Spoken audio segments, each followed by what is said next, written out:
Assalamualaikum warahmatullahi wabarakatuh. Perkenalkan, nama saya Medina Natasha Claudiansa dari 10.1.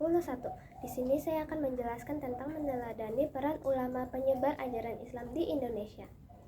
Menurut teori Gujarat oleh Prof. Dr. Chesenok Hurgronje, Islam masuk ke Indonesia dari Gujarat, India pada abad ke-13 Masehi.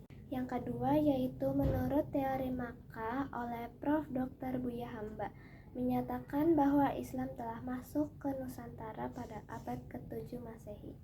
Yang ketiga yaitu menurut teori Persia oleh Prof. Dr. Hussein Dejjajadiningrat, menyatakan bahwa Islam masuk ke Indonesia berasal dari Persia dan bermazhab Syiah.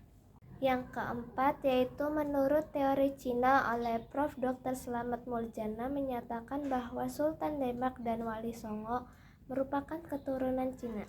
Yang kelima yaitu menurut teori maritim oleh N.A. Baloch, menyatakan bahwa proses pengenalan ajaran Islam berlangsung selama kurun waktu abad ke-1 sampai abad ke-5 hari atau 7 sampai 12 Masehi.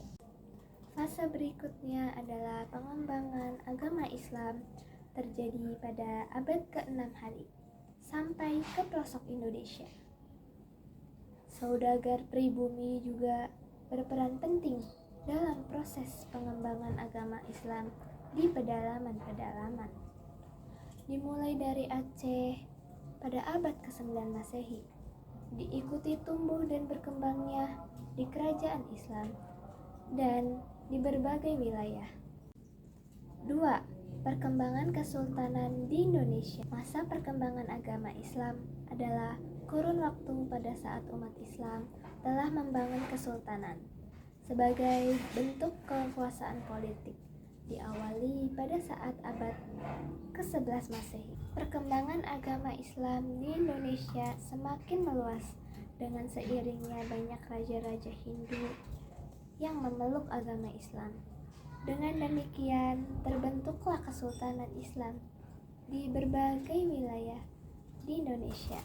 Istilah kerajaan berubah menjadi kesultanan dan istilah raja berubah menjadi sultan.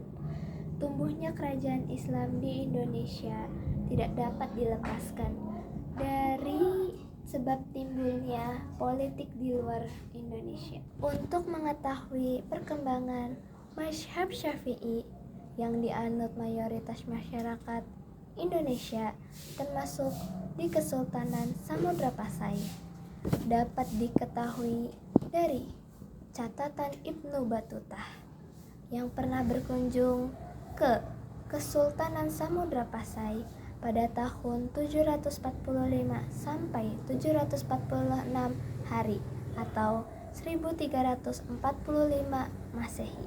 Pada catatan tersebut dijelaskan bahwa di Gujarat berkembang mazhab Syiah, sedangkan Kesultanan Samudra Pasai adalah bermazhab Syafi'i. Banyak tokoh ulama dan sultan yang berperan aktif dalam penyebaran Islam di wilayahnya masing-masing.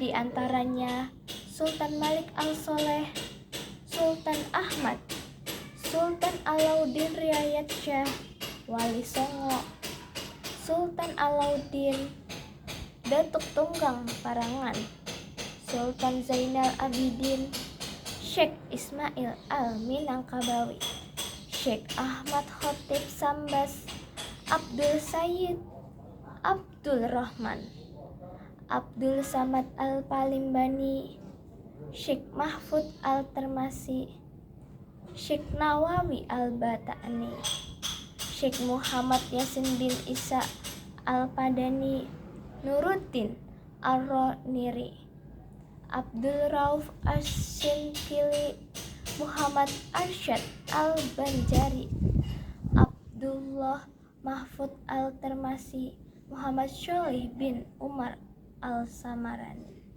Nilai-nilai keteladanan dari para tokoh penyebar Islam di Indonesia diantaranya hidup sederhana, gigih dalam berjuang, menguasai ilmu agama secara luas dan mendalam, sabar, menghargai perbedaan, dan berdakwah secara damai. Sekian video dari saya, kurang lebihnya mohon maaf. Wassalamualaikum warahmatullahi wabarakatuh.